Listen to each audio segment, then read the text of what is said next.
let's talk a little bit about the not so sexy side of running a business. But this not so sexy will give you freedom. And this not so sexy is systems.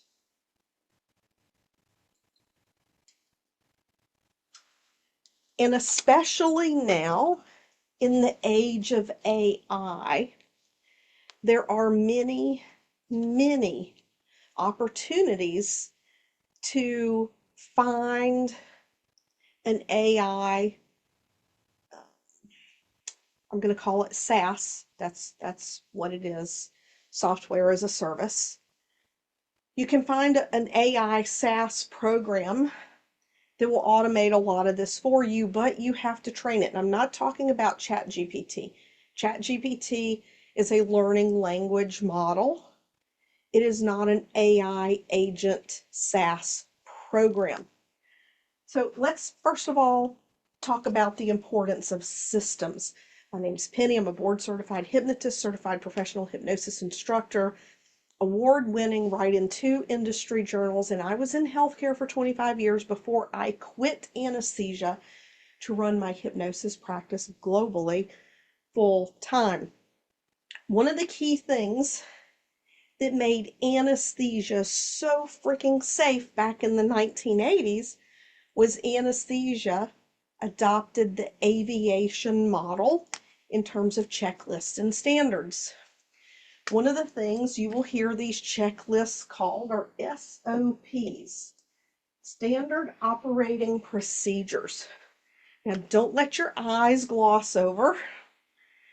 I know this sounds boring as you know what, but one of the things I want you to know is you can get a Google Chrome extension called Toggle. Number one, that will do time tracking. Then there's another Google Chrome extension, I believe it's called Scribed. It's either Scribe or Scribed, where when you go to do some of these tasks, you can turn on toggle, so it'll time you, you know how long it takes you, and then you turn on Scribed before you do it. And what Scribed is going to do is it is going to track your mouse, and it's going to make a list of the series of steps that you take. Now, as you refine and things get more streamlined, this will be easier, but I teach my alumni to do this, to start to create these systems from before they see their first client. You can always tweak it later, but the more places that we have to manually do things, the more places we can make a mistake, and a client can have a less than smooth experience. And everyone is so accustomed to seeing curated, polished, that you can be brand new in business and they're going to expect you to do things just as polished as someone who's been in business for a long time. People don't understand what goes into it behind the scenes. So the first thing that I'm going to talk to you about is clients, because we can have systems for a lot of things, but we're going to start with clients because I'm going to make the assumption you're a solopreneur, you're on your own. So think about the paperwork your client has to fill out. How can we make this a system? So you can have a calendar system.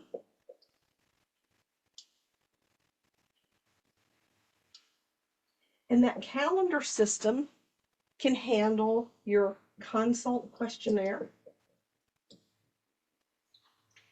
and it can handle your reminders for the call with the link. This is called a consult booking system. If you happen to have a podcast, a YouTube video you would like for them to watch, one of your reminder emails can have that link in there. But this would be your consult booking system, right? So consult booking. Well, you have them on the consult and they're like, yes, I want to work with you. Well, now what? Now what? You have to have your system.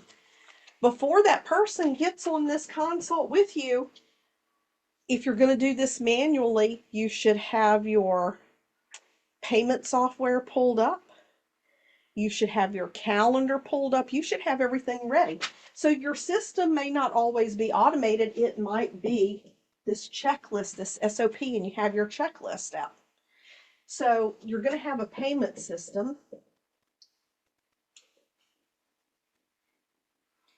And in the beginning, this is going to be manual. You sending a link while you're on the call with them. One thing I do not want you to do is to manually take a credit card number over the phone or over the consult. Do not do that. If someone's credit card number gets stolen and they have fraud on their card, and their credit card company finds out that you took their card number manually, you've lost chain of security, and you can be held liable for all those fraudulent charges, even if you did not do it. And I know people who run million-dollar businesses who still have people write their credit card numbers out on a form, or they take those credit card numbers over the phone. And is the risk big? I doubt it. I've never heard of this kind of thing happening, but the law exists. So if you can't afford to do it right, then you can't afford to do it at all. So if you have your system pulled up, you can have a link. Even in QuickBooks, you can create a quick pay link. You could already have it created just in case and say, okay, right here in the chat, I'm dropping the link. Click that link and pay, and we'll get your session scheduled. You also want to have your client calendar pulled up. I mentioned in the other video, I don't let my clients schedule their own sessions. No self-scheduling. They will sabotage themselves every time unintentionally. I book my clients myself. I don't even let my assistant do it. I do it right there on the call. Get them all booked in, and we coordinate, because while for the most part I only like to do client calls on certain days when I can see the kind of work that we're getting into, sometimes I want to do 2 calls in a week. And so then we work together, and that decreases a lot of email back and forth. For some people, high touch means having the assistant book in the client sessions, and they're doing it over email, and it's a lot of back and forth, and that's friction. I don't like friction. So you want to have that client calendar pulled up. And again, this may be manual at first, but you want it documented. You want the checklist documented so it's the same every single time. And if you're running into hiccups, you can make a note of where you're running into hiccups, and you can refine that part of the process so that as you get busier, you can automate this. If they need, and they will, onboarding forms.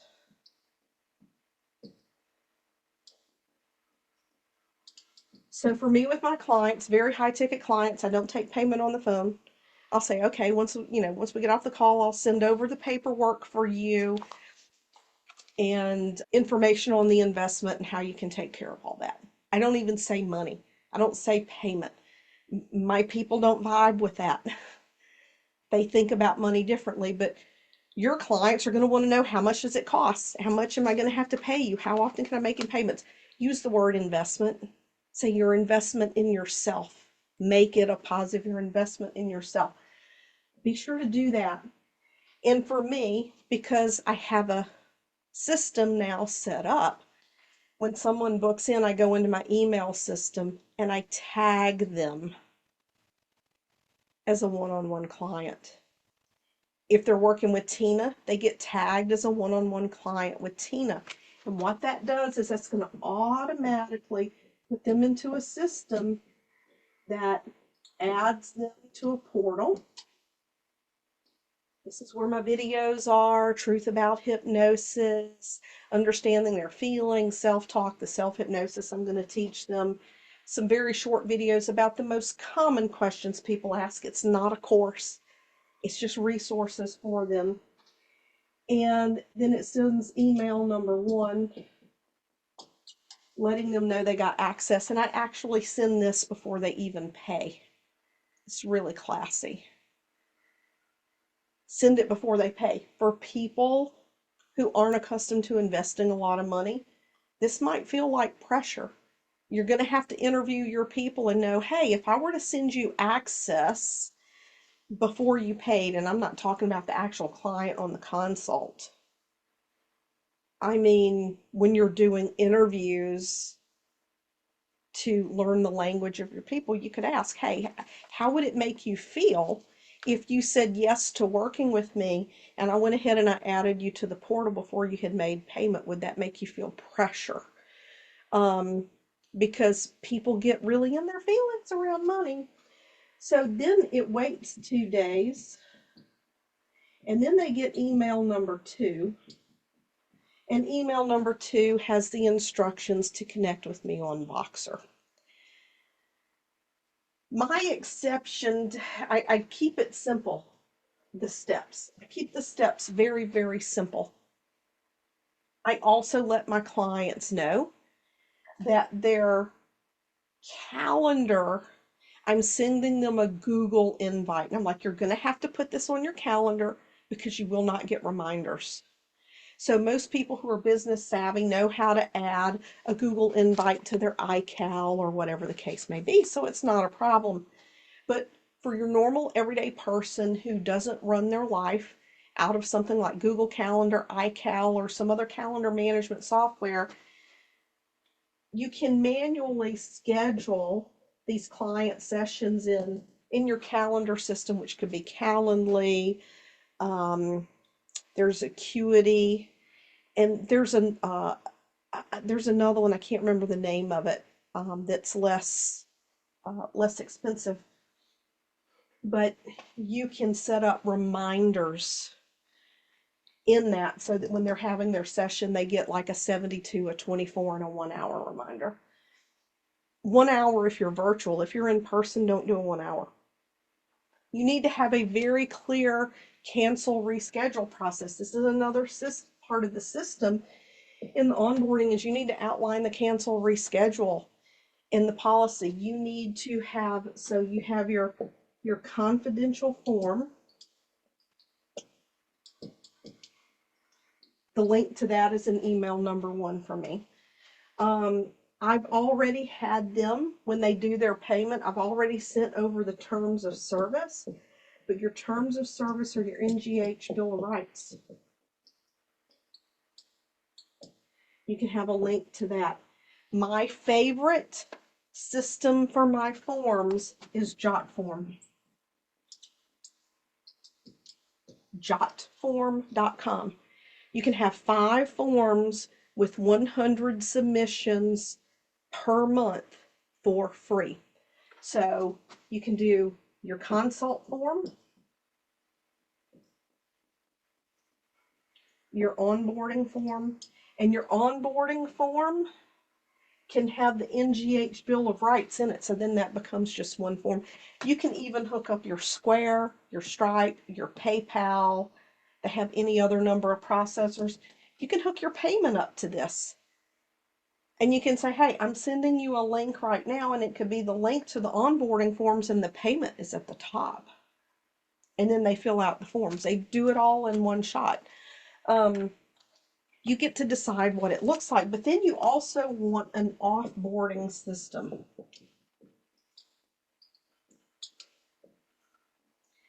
And this is when the services are done.